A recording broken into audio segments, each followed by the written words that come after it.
going to talk a little bit about the holiday season and all the fun things that happen during Thanksgiving and Christmas and all the celebrations where people come together.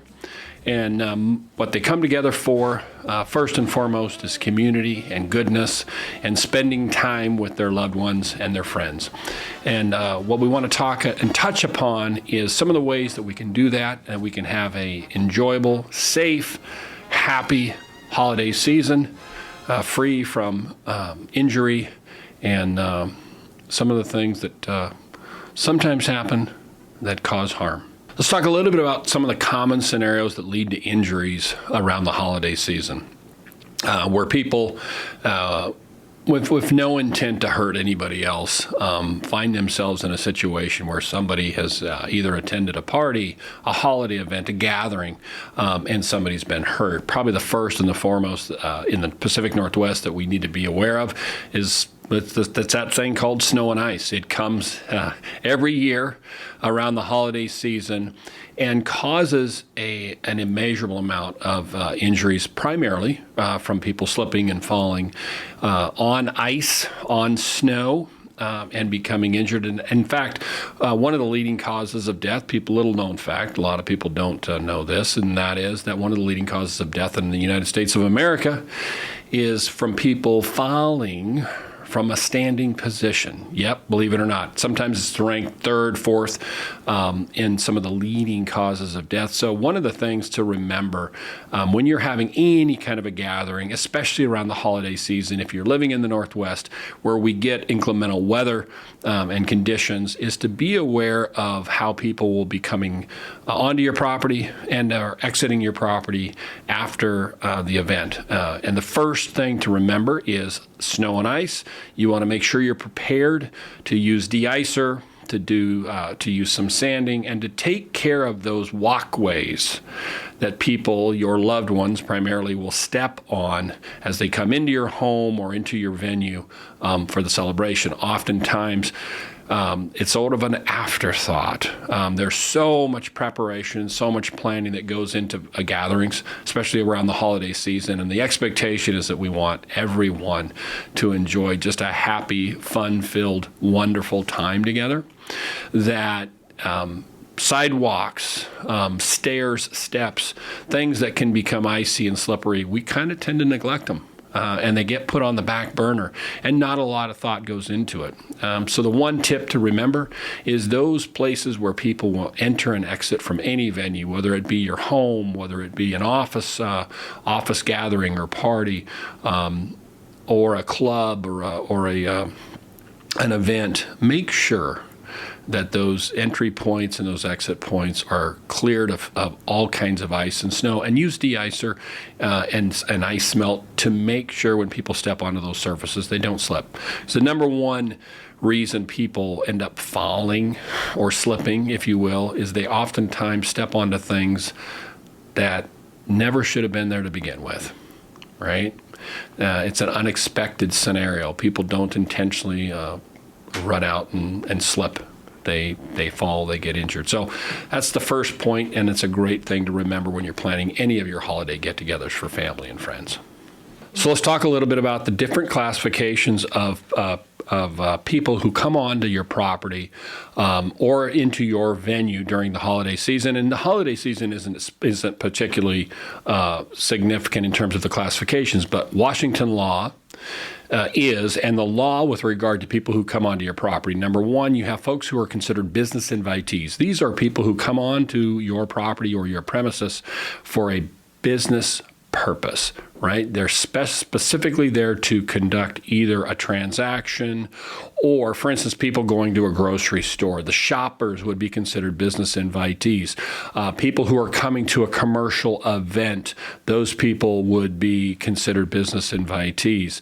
The second category of persons that enter onto property are called licensees. So oftentimes your family events where you have your family and your friends come onto your home, they're considered licensees. invitees. And then the third category of person that can enter onto your property is the infamous, dreaded, yes, they are the trespasser. And with each of those categories of person, as people have been classified under the law for premises purposes, there's a duty, a responsibility. When you hear the word duty, think about the word responsibility. And you have a different level of responsibility depending on what the person's category is. For example, business invitees, you have a duty. That is, under the law, you must act as a reasonably prudent person under the circumstances, which includes not only policing and properly maintaining your property in a safe manner, but you also have this added duty, this responsibility to inspect your property to discover dangerous conditions that an invitee may not have been able to discover by simply coming onto your property. Okay, for instance, icy walkway at the entrance of a business. If you're a business owner in the Yakima Valley or the Pacific Northwest for that matter, and you have to deal with ice and snow on your sidewalks at the entrance to your business, you want to make sure first thing in the morning before you open for business that you're out there, you're de-icing, you're scraping that snow off, you're clearing those access points. Why? Because you don't want the folks who are coming in to solicit your business or to do business with you to become injured, to slip, to fall, to break a bone, to become injured and incapacitated. Nobody wants that. Bad for business, right? So your responsibility is not only to be prepared in inclemental conditions to clean those sidewalks and to make them safe so that people can walk on them, but you also would have to inspect, for instance, any sidewalks that are broken, chipped, anything that becomes defective during the course of you operating your business that could potentially become an area of harm for another person. Licensees are people who have permission to come on your property for limited purposes. It's not business necessarily, but it could be a family member. It could be a friend. They have essentially permission to come on your property. When they do that, provided that they're not exceeding the parameters of their license. So if you have a friend comes on and they're visiting you in your kitchen, you don't necessarily give them permission to go into your bedroom and pilfer around in your clothing. And if they were to do that, arguably they've exceeded the scope and the permission they were given. And if they become injured in some form or fashion, there'd be a defense, right? They've exceeded the scope of their license. However, if they're standing in your kitchen and you've got a tripping hazard, maybe it's planks on the floor that are uneven, like in my house, and you haven't taken the time to nail them down so that they don't catch a toe or that somebody doesn't trip on them and somebody becomes injured during the course of their visit in the area that you've agreed to, that you would have your visit with them, and you may be liable because you have a duty to reasonably, and I use the word police, and that's not the right word, but you have a duty to make inspection and to make sure that your premises, that is your home, or the surrounding areas are safe. I see a lot of this in, again, it's in driveways and stairs and steps in and out of a home where the initial construction may not have been to code. It may have been, in fact, a violation of code. You'll see that a lot of times where homeowners will do their own work. And they'll build something, they'll construct something that ends up becoming hazardous to people who are not familiar with the stair steps or the treads or the doorway in and out of a building. So the last group of people, your trespassers, right? Your duty to a trespasser is much lower, right? Trespassers, you really can't, the essence is you cannot go out there and just willfully, and sometimes what is referred to as willful and wantonly injure them, right? So you shouldn't set booby traps, for instance. That would be a big no-no. But beyond willful, wanton conduct that basically places people in harm, a trespasser, oftentimes you'll hear people say, well, somebody could trespass on my property and sue me. Well, that's not necessarily true because the level of duty, the responsibility owed a trespasser is much lower than it would be to a business invitee or a licensee. So trespassers take on some risk of their own when they unlawfully enter onto another's premises, and that always presents a potential defense. That being said, if you're, say, at odds with your mother-in-law over Christmas dinner and she comes, you probably don't want to consider her a trespasser. It'd probably be better to treat her as a family member, not even think about licensee or in business invitee, let alone trespasser, and just make sure that your home is safe, well taken care of, and that the walkways are clean, and that there's no ability for people, at least you've minimized it. Can't get to no ability, but you've minimized the risk for people to fall, to slip, and to be injured. If you've ever witnessed a person fall from a standing position, you'd only need to do that once, and it's the violence of which a person's body hits a hard surface from a standing position is mind-blowing. I've witnessed it once in my life, and I remember being, and the injury was a significant shoulder injury to the person. I remember watching the person's feet flying out from under them and then going to the ground and then having a terrible tearing in their shoulder. Only saw it once, I'll never forget it. And then I remember my first thought was, oh, wow, I get it. I actually now understand how a person can die from falling from a standing position. We always think about falling off of Mount Everest or some cliff or some giant distance. That's not the normal case. The typical case is people receive significant injuries from falling from a standing position. So one of the reasons, as a responsible person who is in charge of whatever the premises may be, is responsible people want to make sure that they make the premises as safe as can be so that others don't get hurt. We don't know, but none of us want to see another hurt, and we certainly don't want another to get hurt because we as people failed to do something. So are we perfect? No. Do we do the best we can do? We should.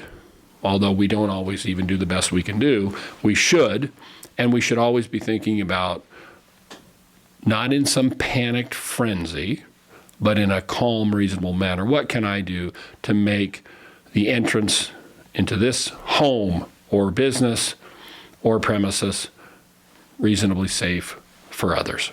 What's the most famous caper in all of holiday history, right? And that is where somebody was severely, catastrophically injured through the fault of another. Let's get real. It's obviously Grandma got ran over by a reindeer.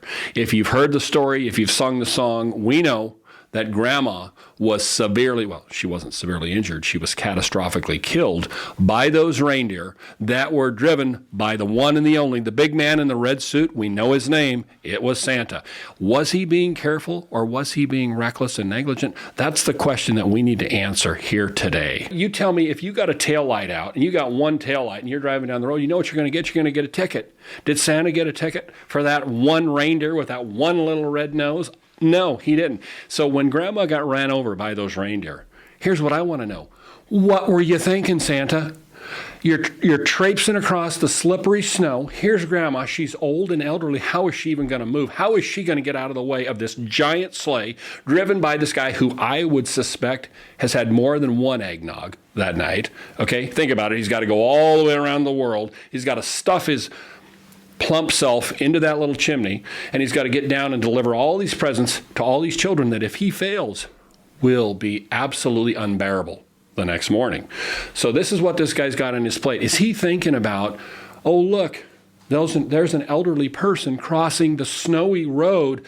No, he's thinking, I got to land this sucker, get down there, and get these presents delivered. That is quintessential, hate to say it, Santa negligence. Okay? And at the end of the day, if you weigh the facts, I'm afraid to say it, Santa, you got to pay. You were negligent. Yep, Grandpa's going to sue the pants off of Santa. Oh, man. Yeah, that was funny. What category would Santa fall into, right? Business invitee, licensee, or potentially a trespasser? Well, first and foremost, I think all of you that put up a Christmas tree, right? You've impliedly consented to what? to Santa coming into your home and delivering gifts. And the fact that you're expecting him to come into your home and deliver gifts, do you know what that actually elevates him to? Not a mere licensee. He's certainly not a trespasser at that point. He's not a licensee.